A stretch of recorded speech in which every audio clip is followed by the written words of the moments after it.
आज के इस वीडियो में एक बार फिर स्वागत।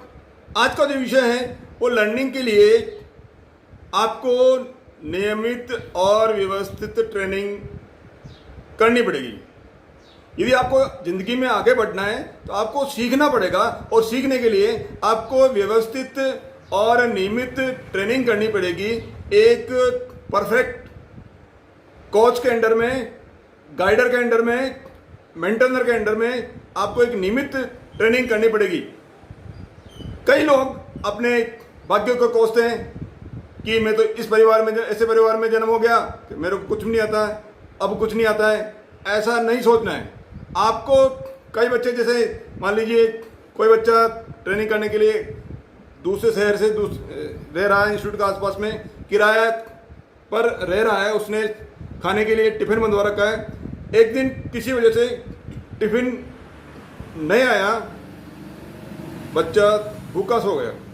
बोले क्यों? खाना बनाना नहीं आता है।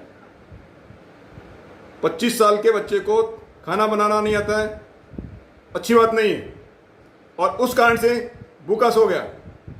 आप कहीं दोस्त के साथ में घूमने गए और आपका मोबाइल किसी कम गहरे तालाब के अंदर गिर गया।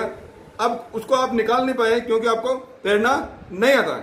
आप किसी बगीचे के अंदर घूमने गए, आम के पेड़ लगे हुए, बहुत पके हुए मीठे आम आपको लग रहे हैं, आपको खाने की इच्छा है, लेकिन आप उसको तोड़ नहीं पा रहे हो क्योंकि आपको पेड़ पर चढ़ना नहीं आता है। आपका घर पर आमरस पीने की इच्छा है, आपकी माताजी किसी काम में व्यस्त हैं और वो नहीं बना पाई और आपने अपनी इच्छा को मानना पड़ा क्योंकि आपको आमरस बनाना नहीं आता है। जनता के सामने भाषण देना वो मृत्यु भय के बाद में सबसे बड़ा भय है। जनता के सामने कोई व्यक्ति बोल नहीं पा रहा है, अपनी बात रख नहीं पा रहा है, तो ये उसकी गलती है।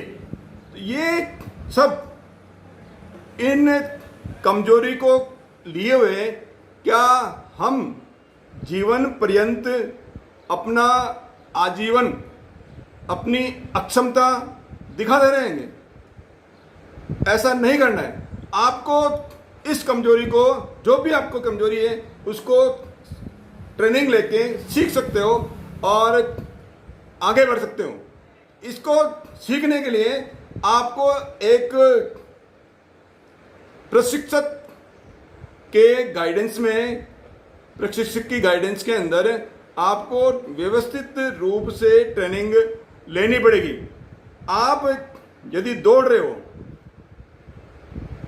दौड़ना अलग बात है और एक धावक बनना अलग बात है। यदि आपको धावक बनना है तो आपको ग्राउंड पे जाके, स्टेडियम पे जाके नियमित रूप से बिना छुट्टी के आपको नियमित दौड़ना पड़ेगा। आपकी लेखनी खराब है, आपका हैंडराइटिंग खराब है, इतनी खराब है कि आप स्वयं भी उसको पढ़ नहीं पाते हो, तो धीरे धीरे प्रयास के साथ में, बार बार प्रयास के साथ में आप उसको सुलेख में बदल सकते हो। आप व्यायाम कर रहे हो, लेकिन उसको व्यवस्थित और नियमित ढंग से यदि आप करोगे तो वही एक व्यायाम, एक स्वास्थ्य कार्यक्रम के रूप में बदल सकता है। आप शतरंज खेल रहे हो, शतरंज खेलना अलग बात है, लेकिन शतरंज का खिलाड़ी बनने के लिए आपको नियमित रूप से व्यवस्थित प्रशिक्षण प्राप्त करना पड़ेगा। आप योगाभ्यास कर रहे हो, योगाभ्यास वैसे ही आप कर रहे हो, लेकिन यदि आपको किसी योग्य योगी के अधीन दीक्षा लेके आप यदि योगाभ्यास कर रहे हो तो आप बहुत अच्छे योग गुरु बन सकते हो। तो किसी भी काम को समय बिताने के लिए नहीं करना है, किसी भी काम को समय बिताने के लिए नहीं करना है। अच्छा काम है उसको बार बार कीजिए, बेहतर बन जाएगा। बेहतर काम को फिर बार बार कीजिए, बेहतरीन बन जाएगा। तो अच्छे से बेहतरीन बनाने के लिए, आपकी क्षमता को दक्षता में बदलने के लिए आपको नियमित रूप से ट्रेनिंग लेनी पड़ेगी।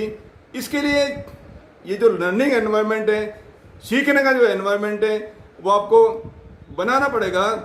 इसलिए बच्चों, आपको जिस भी इंस्टीट्यूट में आप पढ़ रहे हो उसमें अनुशासित तरीके से आप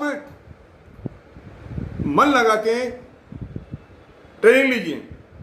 लेकिन ट्रेनिंग का जो अपनी जो स्किल है उसको बढ़ाने का जो मैं सबसे मजबूत तरीका बता रहा हूँ कि एक काम को बार बार कीजिए, एक काम को बार बार कीजिए। जैसे आपका चैप्टर है, चैप्टर को आपको लर्न करना है, आपको याद करना है, तो उस चैप्टर के पहले आप एक क्वेश्चन लीजिए। ये नहीं कि आपने पहला क्वेश्चन अभी लर्न किया, फिर दूसरा क्वेश्चन लर्न कर लिया, फिर तीसरा क्वेश्चन एक एक बार पढ़ लिया, फिर बाद में वापस आप उसको पढ़ रहे हो। इस तरीके से नहीं, आपको क्वेश्चन नंबर 1 आपको लर्न करना है, दूसरी बार लर्न करना है, तीसरी बार लर्न करना है, चौथी बार लर्न करना है। एक ही क्वेश्चन को आप बार बार रिपीटेडली आप लर्न कीजिए। जब आपको लगे कि मैं इसमें पूरा दक्ष हो गया हूँ, पूरा ये मेरे को याद हो गया, उसके बाद में आप उसके बाद में क्वेश्चन नंबर 2 को लर्न कीजिए, उसको भी बार बार रिपीट कीजिए, बार बार रिपीट कीजिए। इसी तरह से क्वेश्चन नंबर 3 को कीजिए। 3 को कहने का मतलब है एक क्वेश्चन को बार बार रिपीट करके या एक ही टॉपिक को आपको बार बार रिपीट करके पहले उसको उसमें प्रवीणता हासिल करें। जब आपको लगे कि मैं इसमें प्रवीण हो गया हूँ, बिल्कुल परफेक्ट हो गया हूँ, तब जाके आप दूसरा जो है वो टॉपिक आप लीजिए। यानी आपको ट्रेनिंग करने के लिए एक ही काम को रिपीट करना है, बार बार रिपीट करना है। जो बॉक्सर है, सुप्रसिद्ध बॉक्सर मोहम्मद अली, वो कहते हैं कि मैं एक ही बॉक्सिंग को रिपीटेडली हजारों बार में मैं होता हूँ, तब जाके मैं एक सफल बॉक्सर बना। सचिन तेंदुलकर क्रिकेट के गुरु एक दिन में नहीं बन गए, एक बार में नहीं बन गए, वर्षों से। वो कहते हैं 4 बजे उठने का समय नहीं है। 4 बजे, सुनिए, 4 बजे उठने का समय नहीं है, 4 बजे स्टेडियम होने का समय है। 4 बजे वो स्टेडियम पे होते हैं और 4 बजे और नियमित होते हैं, नियमित रूप से होते हैं, रोज होते हैं, कोई दिन छूटता नहीं है। तब जाके उन्होंने रेगुलर नियमित रूप से ये ट्रेनिंग ली और एक बेहतरीन कोच के अंडर में ली, उनकी गाइडेंस में ली, तब जाके आज वो क्रिकेट के महागुरु बन पाए। आप अपने क्षेत्र में महागुरु बन सकते हो, बशर्ते उस काम को समय बिताने के लिए न करें, उसको मन लगाकर एक ही काम को बार बार रिपीटेडली तब तक करते रहें जब तक वो उसके अंदर आप पूर्णतया दक्ष नहीं हो जाओ। आप अपनी ट्रेनिंग के अंदर दक्ष हो रहे हैं, आप अपने कार्य के अंदर दक्ष होकर सफलता प्राप्त करें। इसी आशा के साथ में बहुत बहुत धन्यवाद मेरे साथ बने रहने के लिए। इस चैनल को सब्सक्राइब कीजिए, वीडियो को शेयर कीजिए, आगे वाले वीडियो का एंजॉय कीजिए। बहुत बहुत धन्यवाद।